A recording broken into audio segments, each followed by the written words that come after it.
ፋኖ ሮኬት መታጠቁን አስታውቋል። የአማራን ሕዝብና ክብር ለማስጠበቅ ዱር ቤቴ ጫካ ጉረቤቴ ብሎ አማራዊ ምናኔን የተቀበለው ፋኖ ለአገዛዙ ከባድ መርዶን አሰምቷል። ጠቅላይ ሚኒስትሩ ከዓመት በፊት 3 ክላሽ እያወዛወዙ በማለት የተሳለቀባቸውና በአንድ አፍ ሁለት ምላስ እንዲሉ ከወራቶች በፊት ደግሞ በ10 ሚሊዮን ብር መሳሪያ እኛን ማሸነፍ አይቻልም በሚል በውስጥ ወይራ ንግግር የሸነቆጣቸው የፋኖ ኃይሎች ኪሎሜትሮቹን ተምዘግዝጎ ወታደራዊ ካምፖችንና ሌሎች ኢላማዎችን መምታት የሚችል ሮኬት መታጠቃቸው ተሰምቷል። በዝርዝር ይዘነዋል። በሌላ በኩል በክልሉ የሚደረገው ውጊያ ዛሬም ሲቀጥል የአማራ ፋኖ ብሔራዊ በወሎ ቀጠና ልጅ ኢያሱ ኮር ታላቅ ድል መቀዳጀቱን አስታውቋል። በጎጃም የሚንቀሳቀሰው ፋኖም ከበድ ያለ እገዳ ወጥቷል።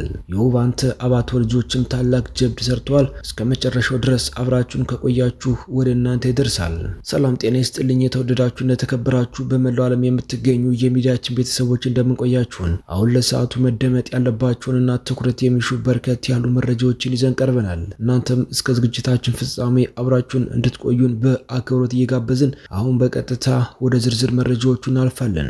ፋኖ ሮኬት መታጠቁን አስታውቋል። የአማራ ሕዝብ ክብር ለማስጠበቅ ዱር ቤቴ ጫካ ጉረቤቴ ብሎ አማራዊ ምናኔን የተቀበለው ፋኖ ለአገዛዙ ከባድ መርዶን አሰምቷል። ጠቅላይ ሚኒስትሩ ከዓመት በፊት 3 ክላሽ እያወዛወዙ በማለት የተሳለቀባቸውና በአንድ አፍ ሁለት ምላስ እንዲሉ ከወራቶች በፊት ደግሞ በ10 ሚሊዮን ብር መሳሪያ እኛን ማሸነፍ አይቻልም በሚል በውስጥ ወይራ ንግግር የሸነቆጣቸው የፋኖ ኃይሎች ኪሎሜትሮችን ተምዘግዝጎ ወታደራዊ ካምፖችንና ሌሎች ኢላማዎችን መምታት የሚችል ሮኬት መታጠቃቸው ተሰምቷል። ከጊዜ ወደ ጊዜ አስፈሪነታቸው የጨመረው የፋኖ ኃይሎች ከዓመት በፊት እንደታጠቁት የገለጹትን አማራ ስር ዘሪውን 13 እየተጠቀሙ ወታደራዊ ካምፖችን እየወደሙ እንደነበር ይታወሳል። ከሰሞኑ ደግሞ ባለ ግርማ ሞገሶቹ የፋኖ ኃይሎች የረጅም ርቀት ተወንጫፊ መሳሪያ መታጠቃቸው ተረጋግጧል።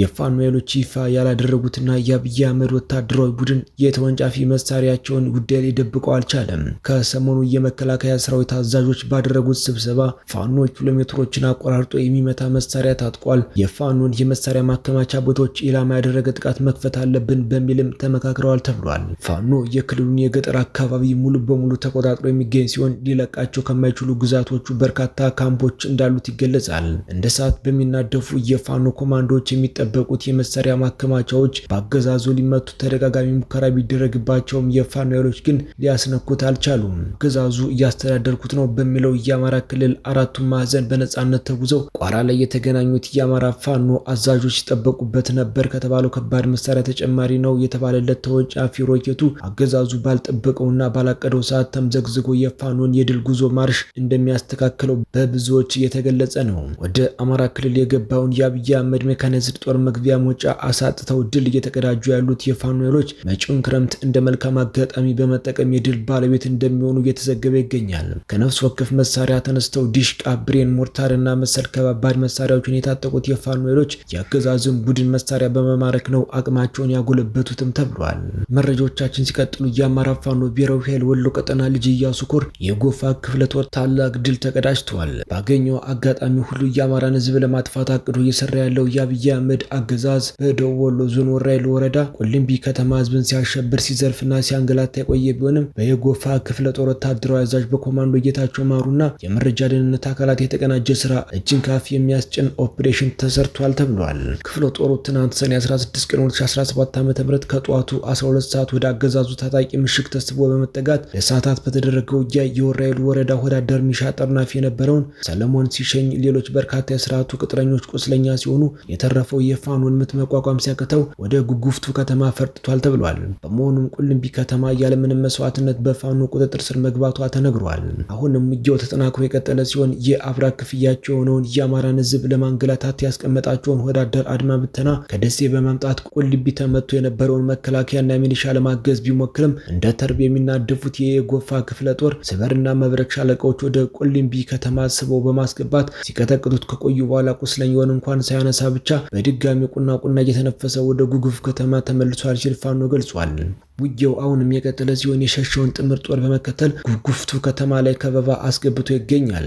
የጎፋ ክፍለ ጦር ህዝብ ግንኙነትን እንደጠቆመው ከሆነ ክፍለ ጦሯ ከልጅ ኢያሱ ሌሎች ክፍለ ጦሮች ጋር በመናበብ ግስጋሴያችን ወደ ደሴ ይሆናል ብለዋል። እስካሁን ባለው መረጃ መሰረት 4 አድማ ብተና ሲገደሉ አንድ አድማ ብተና ከነሙሉ ትጥቁ ምርኮኛ ሆኗል።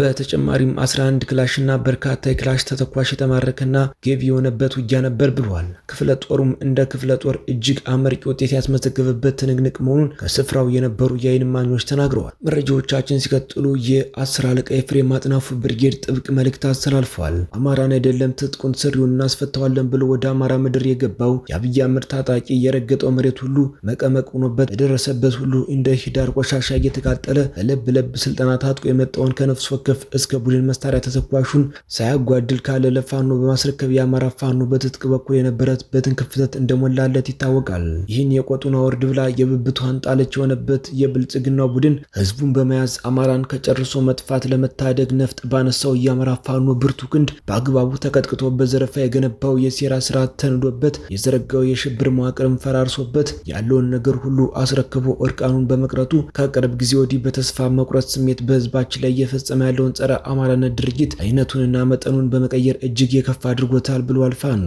አይነታቸው እየተቀያየረ ከሚፈጽማቸው ርካሽ የጥፋት ተግባሮቹ አንዱ በሆነው የዘረፋ ድርጊት ውስጥም ራሱን አስችሎ ዘመቻ በከፈተው የግል ትጥቅ የማስወረድ ዘመቻ ህዝባችን ከመሰረታዊ ፍላጎቱ ቀንሶ በአንጹር ሀብቱ ገዝቶ የታጠቀውን የግል መሳሪያ በመቀማት ላይ ይገኛል ብሏል። በመሆኑም የግል መሳሪያ ያላችሁ ወገኖቻችን ከዚህ በታች ከተዘረዘሩ አማራጮች ውስጥ አንዱን በመጠቀም መሳሪያችሁን ወደ ፋኖ ትግል እንድታስገቡት በጥብቅ እናሳስባለን ብሏል። በዚህ መሰረትም መሳሪያችሁን በመያዝ በቀጥታ ወደ ፋኖ ትግል መቀላቀል አሊያም ለቤተሰብ፣ ለቅርብ ወዳጅ ዘመድ፣ ለጓደኛ ወይም እምነት ለሚጥሉበት ማንኛውም አማራዊ ስነልቦና ላለው ግለሰብ በማስታጠቅ ወደ ፋኖ ትግል እንዲቀላቀል ማድረግ እንዲሁም 10 አለቃ ኤፍሬም አጥናፉ ብርጌድ በትውስጥ በተዘጋጀ መረከቢያ ቅጽ መሰረት ገቢ አድርጎ ደረሰኙን መቀበል፣ በተጨማሪም ያከፋፈል ሁኔታው በውስጥ ስምምነት የሚወሰን በሆነ ሽያጭ ለ10 አለቃ ኤፍሬም አጥናፉ ብርጌድ በሽያጭ ማስረከብ ናቸው ብለዋል። ይህ መልእክት ከተላለፈበት ቀንና ሰዓት ጀምሮ ማንኛውም የግል መሳሪያ ያለው ግለሰብ መሳሪያ በየትኛው ምክንያት ከጠላት እጅ ገብቶ ቢገኝ ድርጅታችን የአማራ ፋኖ ብሔራዊ ኃይል በጎጃም የሚወጣውን ቅጣት ተፈጻሚ ይሆናል ብለዋል። በጎንደር ውጊያዎች ሲቀጥሉ ያገዛዙ ሰራዊት በአንድ አቤትና ከስቴ ተውጣጦ የአንደኛ ኮር የፋኖ አባላትን ለማፈን ከሌሊት ጀምሮ ቢንቀሳቀስም ሜጀር ጄኔራል ባንታ ባተ ተወርዋሪ ክፍለ ጦር የጉና ክፍለ ጦር አካል የሆኑት ህብረ መስቀል ብርጌድ፣ መቅደላ አምባ ብርጌድ፣ የስቴ ዴንሳ 2 ሻለቆች የኮሩ ተወርዋሪ ኃይልና ጣና ገላውዲዮስ ክፍለ ጦር መካናይዝድ ክፍል በጥምረት ሌሊቱን አሉ የተባሉ የውጊያ ቦታዎችን ከቴሌ እስከ ደረባ፣ ከሚቀሳ እስከ ገላውዲዮስና ከሳና እስከ ጠጅ መረር በመያዝ ያገዛዙ እድሜ አራዛሚ ቅጥረኛን እስከ ወዲያኛው ሸኝቶታል። ሀገረ ቢዘንና የስቴ ዴንሳ ብርጌድ ደግሞ ከስማዳ እስከ እስቴ አኩሪ ጀብድ ፈጽመዋል። ያገዛዙ ሰራዊት ደራና እስቴ አንዳ ቤት ላለው ኃይል ተጨማሪ ኃይል ከስማዳ በጸዶዬ በኩል ለማምጣት ቢሞክርም የጉና ክፍለ ጦር አካል የሆኑት ስማዳ ሀገረ ቢዘን ብርጌድ በክንዳቸው አገዛዙን ባለበት እንዲቆም ሳያደርጉ ከጋይን ተጨማሪ ኃይል መጥቶ ከበባ ፈጽሞባቸዋል። ታዲያ ንስራዊነት የግላቸው የሆኑት የጉና ክፍለ ጦር አስኳሎች ጥቋቁሩ አናብስቶቹ የስቴ ዴንሳ ብርጌድ 2 ሻለቃ በሻለቃ አብራሮና በሻለቃ ብርቃየው ደምሴ እየተመሩ ከሽምብቆችና ከገና መምቻ በመወርወር የከበበውን የብርሃኑ ጁላ ሰራዊት ከፍተኛ ኪሳራ ደርሰውበታል። ደም መላሽነታቸውን በገቢር ገልጸዋል ነው የተባለው። በሁሉም የውጊያ ቦታዎች ዘረው ባንታዎቹ የአማራ ፋኖች ሸጋ የሆነ ውጤትን ሲያገኙ፣ በተቃራኒው ያገዛዙ ሰራዊት ከቁስ እስከ ህይወት ከጉልበት እስከ ሞራል ኪሳራን ያስተናገደበት ሆኗል ተብሏል። ከውጭ ደግሞ የኢራን መንግስት መገናኛ ብዙሃን ኢራን በአሜሪካ ለተፈጸሙባት ጥቃቶች አያልና ለድል የሚያበቃትን ምላሽ መስጠት መጀመሯ ተዘግቧል። በመንግስት የሚመራው ታስኒም የዜና ማሰራጫ እንዳለው የኢራን አብዮታዊ ጥበቃ በኳታርና በኢራቅ በሚገኙ የአሜሪካ የጦር ሰፈሮች ላይ የሚሳኤል ጥቃቶችን ከፍቷል። በአገር ላይ ጥቃት ሲፈጸም ዝም ብሎ መመልከት አይቻልም ብሏል አብዮታዊ ዘቡ። ጨምሮም በጥቃቱ ኢራን ለዋይት ሃውስና ለአጋሮቻቸው ያስተላለፋቸው መልእክት ግልጽ ነው ብለዋል። ኢራን በሉዓላዊነቷ በግዛት አንድነቷና በደህንነቷ ላይ የተፈጸመባትን ጥቃት በምንም አይነት ሁኔታ ዝም ብላ እንደማትመለከትም ገልጿል። የተወደዳችሁና የተከበራችሁ በመላው ዓለም የምትገኙ የሚዲያችን ቤተሰቦች ለሰዓቱ የያዝናቸው መረጃዎች እነዚህን ይመስሉ ነበር። እናንተም እስከ ዝግጅታችን ፍጻሜ አብራችሁን ስለቆያችሁ ምስጋናችን ከልብ ነው። በሌላ አዳዲስና ወቅታዊ መረጃ እስከምንገናኝ በያላችሁበት ሁሉ ሰላሙን ተመኘን። ጤና ይስጥልን።